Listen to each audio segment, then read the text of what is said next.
लेकिन तेजस्वी यादव जी का अब जमीन बचा नहीं है बिहार में। इस नाते वह चर्चा में रहने के लिए अब हरिभूषण ठाकुर जी के बयान को वह मुद्दा बना के पब्लिक के बीच में जाना चाह रहे हैं। और वो तो जग जाहिर है कि नौकरी लो और जमीन जो है दो। नमस्कार, आप देख रहे हैं बिहार डेली लाइव। मैं निखिल। देखिए, बिहार में 2025 का विधानसभा चुनाव है और राजनीतिक भी बड़ी सरगर्मी से तेज होती हुई नजर आ रही है, जिधर एक तरफ बयान का पलटवार भी देखने को मिल रहा है और ऐसे में भाजपा के विधायक बचौल के तरफ से एक बयान आता है जो काफी विवादित होते हुए नजर आता है, जिस पर नेता प्रतिपक्ष तेजस्वी यादव तंज कसते हुए नजर आते हैं और साथ ही साथ उन्होंने भाजपा को और जदयू को आरक्षण चोर करार दिया है। इसी सब तमाम मुद्दों पर जब हमारी बातचीत होती है जदयू से एमएलसी भीष्म सहनी से, तो क्या कुछ कहते हुए नजर आते हैं, पहले उनकी बातों को सुनिए। विधायक सर, बीजेपी विधायक हरिभूषण ठाकुर जी के बयान पर तेजस्वी यादव जी का करारा प्रहार नजर आ रहा है और सीधा निशाना अब जेडीयू और बीजेपी बन गई है। देखिए, प्रतिपक्ष के नेता तेजस्वी यादव जी का जमीन अब बच नहीं गया है और उस तरह का नीतीश कुमार जी, जनता दल यूनाइटेड पार्टी जो है वह सब धर्म को जो है सम्मान करती है और हमारे नेता जो है धर्मनिरपेक्ष और समाजवादी विचारधारा के हैं। लेकिन तेजस्वी यादव जी का अब जमीन बचा नहीं है बिहार में। इस नाते वह चर्चा में रहने के लिए अब हरिभूषण ठाकुर जी के बयान को वह मुद्दा बना के पब्लिक के बीच में जाना चाह रहे हैं। सर, जब जमीनी की बात हो रही है तो लैंड फॉर जॉब के मामले में राहत मिल चुकी है लालू परिवार को, न्यायालय का फैसला आ चुका है।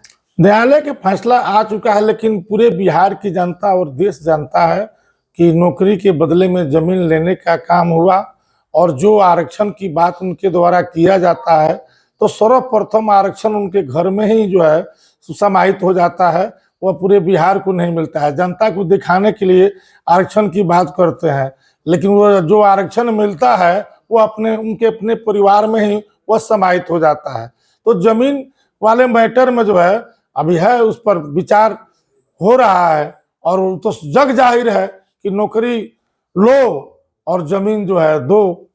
सर, आरक्षण विरोधी का जो आरोप है वो जेडीयू पर लग रहा है, बीजेपी पर लग रहा है, लगातार लग रहा है।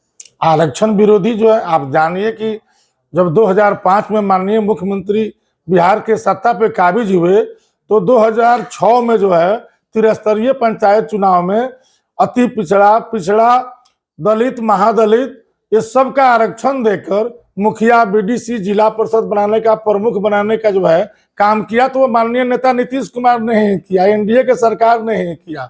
हम तो कहे हैं कि आरक्षण के मुद्दा पर जो वह बात पब्लिक के बीच में उनके द्वारा कहा जाता है, लेकिन आरक्षण का लाभ देखिए उनके भाई का, माताजी का, पिताजी का, बहन का, ये सब जो है पद जो है अपने घर में ही रखते हैं, तो वो क्या आरक्षण की बात करेंगे। सर, पर 16% आरक्षण चोरी की बात लगा है और साथ ही में नारा निकला है बीजेपी जो जेडीयू आरक्षण चोर कुर्सी छोड़।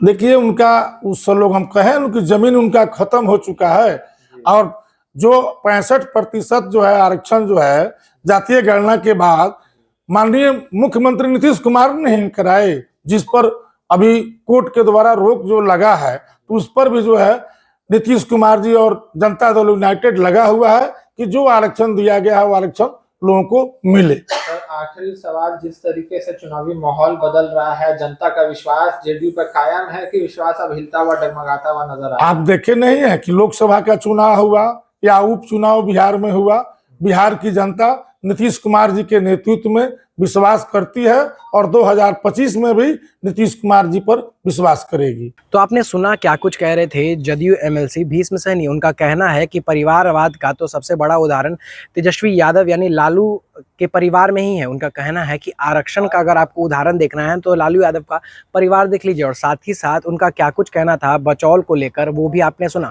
और साथ में ही जब हमने आखिरी सवाल किया कि क्या बिहार की जो जनता है वो जदयू पर विश्वास दिखाएगी या फिर विश्वास डगमगा जाएगा, तो उनका कहना है कि नीतीश कुमार के नेतृत्व में 2005 से हम अभी तक चल कर आए हैं और आगे भी जाएंगे और इसी तरीके से विकास भी होते रहेंगे। पर आपकी क्या प्रतिक्रिया है इसको लेकर कमेंट में जरूर साझा करें। पर तब तक के लिए जुड़े रहे हमारे साथ, देखते रहे बिहार डेली लाइव। धन्यवाद।